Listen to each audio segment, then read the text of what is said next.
99 ਤੋਂ ਲੈ ਕੇ ਉਦੋਂ ਝੋਨੇ ਦਾ ਸੀਜ਼ਨ ਸੀ, ਜਿਉਂ ਸ਼ੁਰੂ ਕੀਤੀ ਆ ਮੁੜ ਕੇ ਪਿੱਛੇ ਨਹੀਂ ਦੇਖਿਆ। ਜਿਹੜਾ ਖੀਰਾ ਵਗੈਰਾ ਆ ਇਹ ਤੋੜ ਦਿੰਦੇ ਆ, ਮੈਂ ਉਹ ਸਾਰਾ ਦੇਖ ਕੇ ਆਪਣੇ ਸਾਹਮਣੇ ਪੈਕ ਕਰਾਉਂਦੀ ਆ ਕਿਸ ਤਰ੍ਹਾਂ ਹੁੰਦਾ। ਮੈਨੂੰ ਬਹੁਤੀ ਕੋਈ ਪ੍ਰੋਬਲਮ ਨਹੀਂ ਆਈ, ਬਸ ਇੱਕੋ ਹੀ ਹੁੰਦੀ ਆ ਵੀ ਜਦੋਂ ਲੋਕ ਹੈਰਾਨ ਹੋ ਕੇ ਦੇਖਦੇ ਆ ਫਿਰ ਮੈਨੂੰ ਲੱਗਦਾ ਵੀ ਇਹ ਇੰਨੇ ਪਰੇਸ਼ਾਨ ਕਿਉਂ ਆ।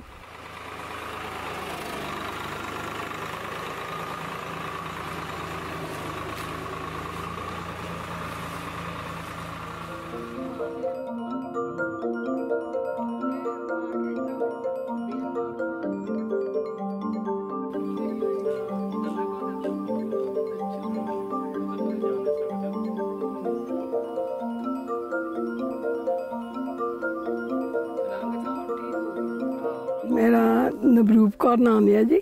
पिंड मेरा नवा पिंड नैचा है तो मैं इत्थे दी जंम पाली हाँ, इत्थे ही पढ़ी हाँ, इत्थे ही रही हाँ हुण तक। थोड़ा चिर मैं गवर्नमेंट जॉब की सीगी, उस तो बाद फिर मैं थोड़े दिनों बाद वो छड्ड दित्ती। फिर मैं अपना स्कूल खोल लिया सी रुड़का कलां दे विच।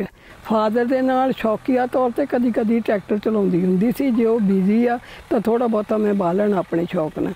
ते उस तो बाद फिर 99 च मेरे फादर दा एक्सीडेंट हो गया सीगा। वो फिर DMC उन्होंने एडमिट कराउणा पिया। उदों झोने का टाइम सीगा ते वो फिर सारी खेती मैनू करनी पई, क्योंकि मेरे ब्रदर एक कोई ब्रदर है कर्नल साहब है, वो लुधियाने रहिंदे आ, वो खेती च नहीं पाए। जदों तोल होवे तलाउणा मेरा काम है, क्योंकि मैं लेबर नहीं फिर चढ़दी, वो फिर सवेर नूं काम किद्दां करू भईया, वो मेरा काम है।